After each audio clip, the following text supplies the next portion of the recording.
In the 15th century, Mrauk-U became the capital city of the Arskan Empire, a kingdom that lasted for 354 years, with pagodas built by many different kings, hidden from the world, surrounded by hills, mountain spurs and ranges, streams, winding rivers flowing through valleys, mountains and lakes.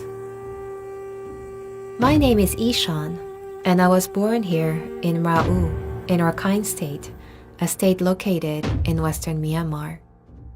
When I was a child, my family would gather by candlelight as our elders recounted stories of our ancestors and our lost kingdom. I used to spend my days exploring the wild and dusty orange hills of my hometown.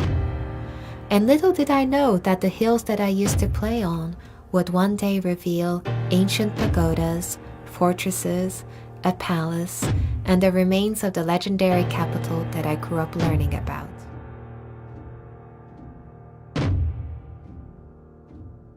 I come from a long line of Mrauk-U's last remaining archaeologists and historians.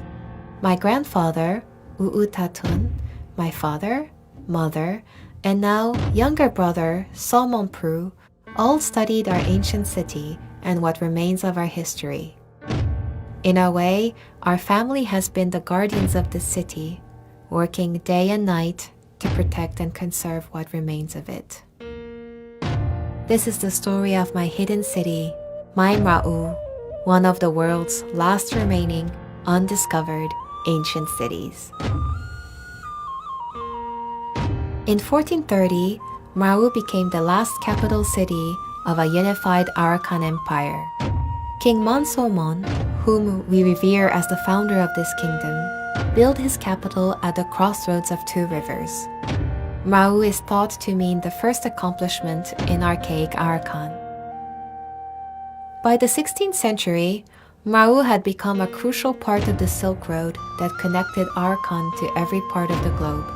My brother often tells me of Arakanese, Bengal, Burmese kings and queens, Afghan soldiers, Dutch, Portuguese, Abyssinians, Persian traders, and even Japanese samurais who came to this place. The dreams and beliefs of empires passing through these gates from all over the world. Surrounded by moats, hills, mountain ranges, ramparts, reservoirs, and winding rivers, the natural landscape rendered the city invisible to the world from the four cardinal points. Mrauk-U became so powerful and well fortified that it was one of the only trusted routes through which riches from neighboring kingdoms were transported. And with great wealth and power came great homages. It is said that Arskan was the first place in Myanmar to receive the teachings of the Buddha, and that the Buddha himself came to this region. Our kings built pagodas throughout history to honor the karmic debt that has showered the kingdom with such great fortune. While some pagodas are easily visible, some have been abandoned over time to the forces of nature. Every day, I walk past the Shitang Temple, also known as the 80,000 Pagoda, constructed by King Mamba after his conquest of the 12 Bengal cities. Inside the Shitang Temple are colorful stone carvings of animals, people, Buddha, kings and queens, and a mythical Rakhine creature called a Byal, a combination of 9 different animals. Much of the ancient history of Mrauk-U can be found on the walls of this temple.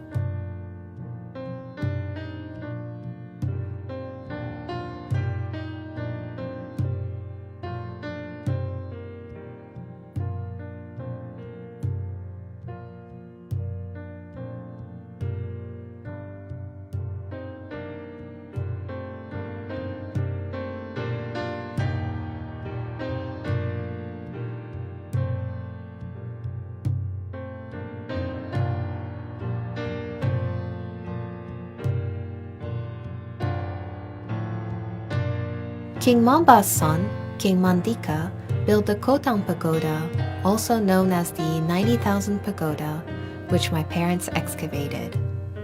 My father was the deputy director of the Mrauk-U Archaeological Department at the time, and my mother was his assistant. They spent every waking moment planning the excavation of this site by drawing rough imaginary sketches, trying to locate the entrances, enclosures, and stairways from historic documents and the oral traditions that had been passed down through generations in our family. I can still remember the day back in 1996 when my parents brought me to the site, showing me a world beneath the surface. They took me by the hand to one of the hills that I used to climb on, and we entered through a door that had been pried open after hundreds of years of sleep. It was so dark that I had to blink my eyes to adjust to the low light. When I opened my eyes, thousands upon thousands of Buddhas unfolded before me, each with their own story.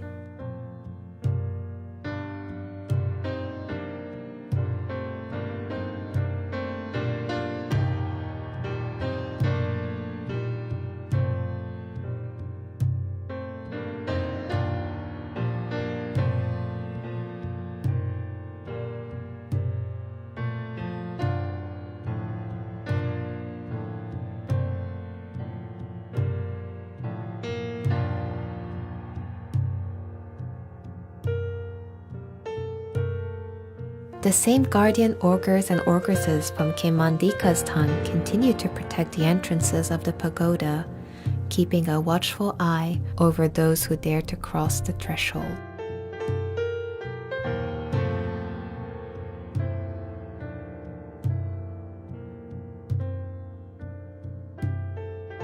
Just a stone throws away from the Shittan Pagoda is the Dokantain Temple, built by King Manphalang, also the son of King Mamba and a half-brother of King Mandika. He was chosen to lead the kingdom, and he built the temple with the heaviest stone foundation that could be achieved at the time. All human stone carvings hold a lotus bud to pay respect to the Buddha. It is also the only temple in Myanmar that depicts everyday people and how they lived and dressed during that time. Much like in the older days, sharp echoes still ring through the hallways to this day, as clear as when it was first built.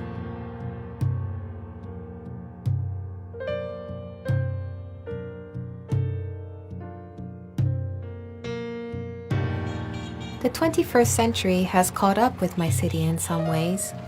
Cars and motorcycles meander along the dirt roads. Nearly every resident has a mobile phone, which they use to connect to the rest of the country and the world.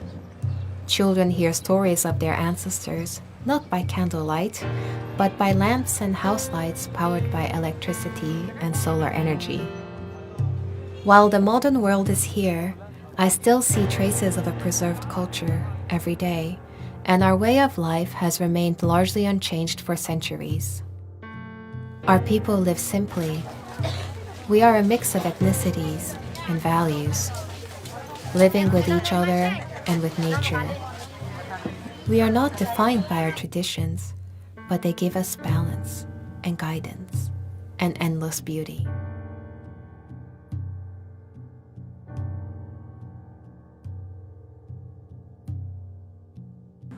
We work with our hands, weaving hats out of bamboo, sculpting statues, making our traditional Rakhine drums with goat and cow skin.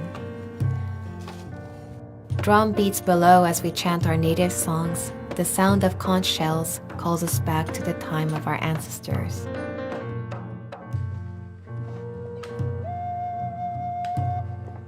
Every morning, as I have done since I was a little girl, I cook offerings for the monks and bring them in tiered containers to the monastery to seek the monks' blessings. Families make fish soup to eat with fresh rice noodles, the same recipes that have been passed down for generations. Except for Sundays, locals go to the wet market for fresh produce. Farmers begin wholesaling at 3 a.m. and the market opens at around 5:30 a.m. Fish, seafood, meat, and seasonal vegetables are splayed across counters and mats, 1,000 colors and sights and smells greeting us. Vendors use a traditional Rakhine weighing machine with a special type of weight for their wares, and the clinking of weights reverberates against the sound of customers shouting for a better price.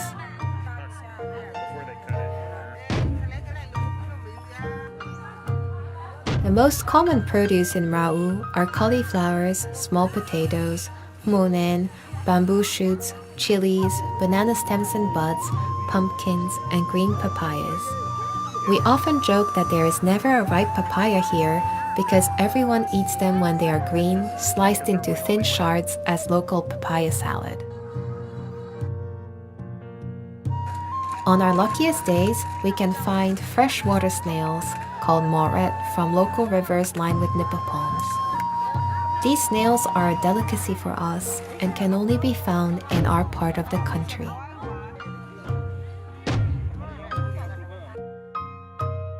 Every year in May, we hold a festival dating from hundreds of years ago, the days when the Arskan had their own navy.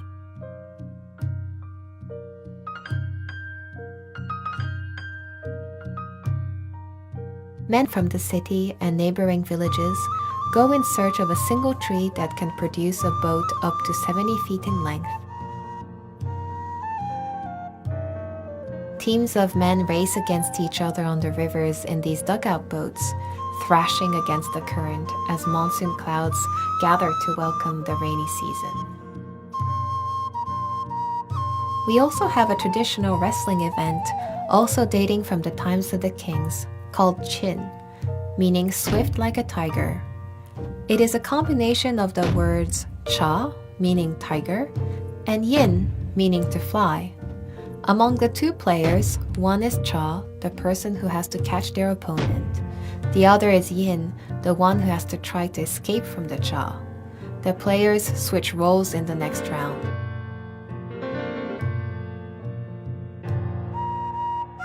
The boat race and wrestling are very specific to Mrauk-U and cannot be found in other parts of Rakhine State. For those lucky enough, they witness traditions that haven't changed for centuries. We all take part in finding the balance between our past and our future, between our traditions and preparing for the future, while living and working in our blended world. My brother and I are like so many other young people building towards the future of Mrauk-U, hopeful that a new chapter awaits our city. Like my grandfather, Tatun, who established the Mrauk-U Archaeology Department in 1955, my brother, Pru, hopes to keep the family tradition alive after joining the same department to continue protecting our history and culture. His role in the archaeology department is to check on the monuments regularly and make sure no one is defacing them or stealing things. He loves to share stories of how different parts of the city were built and rebuilt throughout its history, which I thought of recently when managing our rural road building projects. Hope lives in all of us. In July 2019, Bagan, perhaps the most famous tourist destination in Myanmar, was finally designated as a UNESCO World Heritage Site.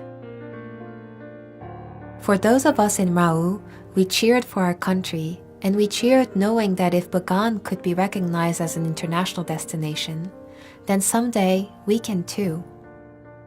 We dream of occupying a place of wonder and discovery in the hearts and minds of people around the world, to be mentioned alongside the pyramids of Giza, the sanctuary of Machu Picchu, and the temples of Angkor. Hope is what keeps our excavation efforts alive as we prepare for a future that incorporates our past. The excavation of the ancient palace site has only just begun. The further we dig, the further we can picture how the royal parliament convened daily in this palace building.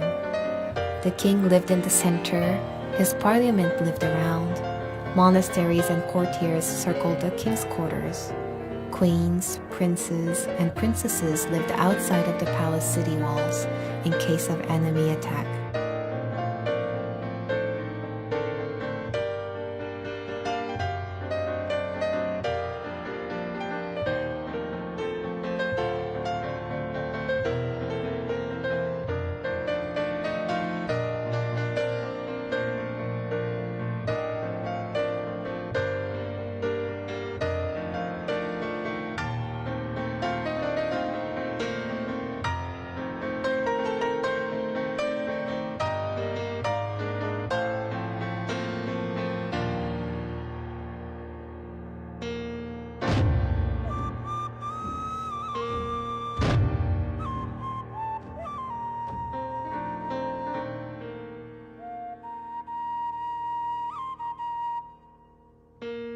this is just a fraction of what lies beneath the hills and terrains of Mrauk-U. There is still so much to uncover in my hidden city. As we awaken from the country's deep slumber and the world's eyes are on Myanmar, I wish for the world to come and discover the magic of my hidden city, Mrauk-U, a place of untouched wonder and serenity.